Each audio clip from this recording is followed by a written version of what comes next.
ఈరోజు మరో ఇంట్రెస్టింగ్ టాపిక్తో మళ్ళీ మీ ముందుకు వచ్చాను. ఎంతో కాలం నుండి మనుషులందరినీ భయపడుతున్న ఎయిడ్స్ అనే వ్యాధి నుండి మనకు విముక్తి లభించిందండి. నిజమేనండి, హెచ్ఐవికి మందును కనిపెట్టారంట.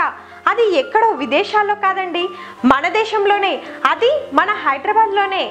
పాము విషంతో చేసిన ఒక ఔషధం బాగా పనిచేస్తుందని Indian institute of chemical technology సంస్థ ధృవీకరించింది. రాష్ట్రంలోని ఆయుష్ విభాగం వద్ద బ్రెజిలియన్ జాతికి చెందిన ఒక రకం పాము విషంతో చేసిన ఒక ఔషధం ఉంది. కామెర్ల వంటి పలు రోగాల నియంత్రణకు ఈ ఔషధాన్ని చాలా కాలంగానే వినియోగిస్తున్నారు. అయితే ఐఐసిటిని ఆయుష్ అధికారులు ఈ ఔషధాన్ని ఎబోలా వైరస్ కు పనిచేస్తుందా లేదా అని పరీక్షించాల్సిందిగా కోరారు.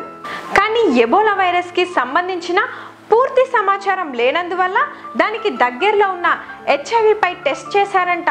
ఈ ప్రయోగంలో ఆ ఔషధం హెచ్ఐవి వైరస్ పైన బాగా పనిచేస్తుందని తేలిందట. కానీ ఈ మందును పూర్తిగా పరిశీలించాకే ప్రజల్లోకి తీసుకొస్తారంట.